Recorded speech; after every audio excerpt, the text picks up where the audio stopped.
हमारे साथ कादिर बख्श साहब हैं जो कि director finance state bank of Pakistan में, और जहाँ पे P2G डिजिटाइजेशन की बात होगी तो वहाँ ऐसा हो नहीं सकता कि कादिर बख्श साहब का नाम ना लिया जाए। इनका एक बहुत ही कलीदी किरदार रहा है कि जहाँ पे भी गवर्नमेंट की ऑटोमेशन है वहाँ पे इन्होंने हमेशा बनने को सपोर्ट किया है और गवर्नमेंट इदारों को भी सपोर्ट किया ना फॉर्म के जी वहाँ पे इन्होंने डिजिटाइजेशन करवाई है। So sir thank you very much कि आपने टाइम निकाला और आज आप इस इवेंट पे आए। थैंक यू वजीर साहब। तो सर आप अपने थोड़े ख्यालात का इज़हार कीजिएगा कि ये जो ट्रांसफॉर्मेटिव जर्नी थी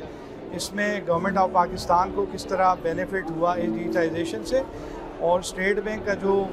मुसलसल फाइनेंस डिपार्टमेंट का एक कलीदी रोल है तो हम चाहेंगे कि इसी तरह जारी रहे ताकि बाकी भी जो गवर्नमेंट के इदारे हैं उनमें ये ट्रांसफॉर्मेटिव जर्नी अपने नुक्ते अंजाम तक पहुँचे। जैसा कि आपको पता है कि state bank of Pakistan government के सरकारी बैंकार का फ़राइज़ सर अंजाम देता है, तो इस हैसियत में वन लिंक के साथ 2018 से हमारी ये सफ़र शुरू हुआ,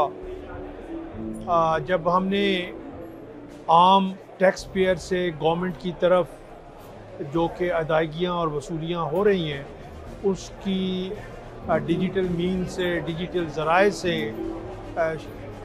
उनकी वसूली शुरू की। पहले साल, बल्कि वो बिल्कुल साल का आखिरी दिन थे, तो रफली 8000 ट्रांजैक्शन हुए थे, और आज जहाँ पे हमारे पास रफली 69 मिलियन ट्रांजैक्शन पिछले साल हुए और रफली 13 ट्रिलियन रुपीज़ हमने मुख्तलिफ मद में वसूल किए। ये 2018 से 30 जून 2025 तक का सफ़र है, जिसमें आप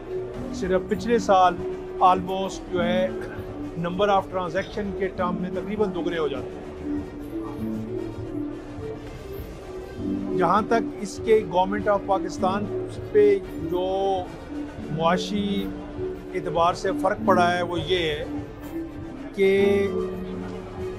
जो ट्रेडिशनल ज़राए थे गवर्नमेंट के उसमें हमें कम से कम एक दिन के लैग से पैसे आते थे। तो अब जो 13 ट्रिलियन है, तो ऑन एवरेज अगर आप देखें तो ये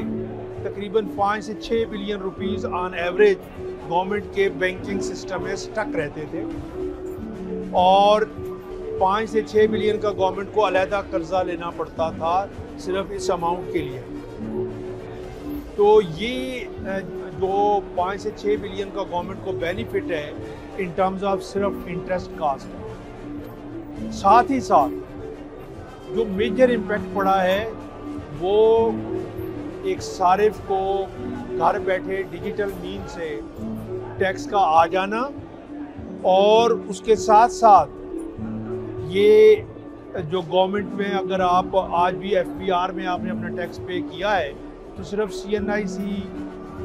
से आप अपनी साल की मुख्तलिफ वसूलियाँ या टैक्स की कलेक्शन का डेटा का अकोमुलेट हो जाना और उसको रिकनसाइल कर देना, ये एक फर्दर बेनिफिट है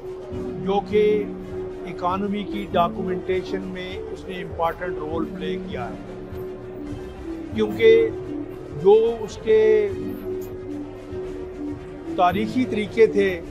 जहाँ पे पेपर बेस्ड इंस्ट्रूमेंट के थ्रू, चालान के थ्रू गवर्नमेंट की कलेक्शन होती थी, तो उसमें ये मुमकिन नहीं था कि आपको FBR बता सकता कि आपके पास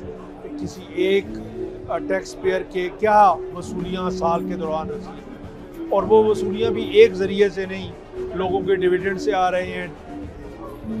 प्रॉफिट ऑन डेट से आ रहे हैं, उसके अलावा खुद सैलरी से डिडक्शन हो रही है, लोगों की प्रॉपर्टी है तो प्रॉपर्टी की मुख्तलिफ तरह से डिडक्शन हो रही है। तो इन सब का एक ही प्लेटफॉर्म पे आ जाना वो मुमकिन ही इसलिए हो सका कि alternate delivery channel through one link से इन टैक्स कलेक्शन का हुआ। तो मैं वन लिंक को मुबारकबाद पेश करना चाहूँगा, जो कि हमारे इस डॉक्यूमेंटेशन ऑफ इकानमी मईशत को दस्तावेजी सूरत में डालने के सफ़र के दौरान हमारा आम तरीन पार्टनर हैं और इनके थ्रू ये मुमकिन हुआ कि अब हम बहुत सारी चीज़ों को डॉक्यूमेंट की इसी फॉर्म में देख सकते हैं। तो मैं तवक्को रखता हूँ कि ये डॉक्यूमेंटेशन का सफ़र और चीज़ों को डॉक्यूमेंटाइज डिजिटाइज करने का सफ़र ये वन लिंक के साथ हमेरा जारी रहेगा और ये 13 ट्रिलियन का मार्क जो लैंडमार्क है ये अगले सालों में इसमें जो ग्रोथ हो रही है जो कि आम तौर पे जो है ऑलमोस्ट डबल हो जाते हैं, तो ये आइंदा भी जारी रहेगा। थैंक यू बशीर साहब।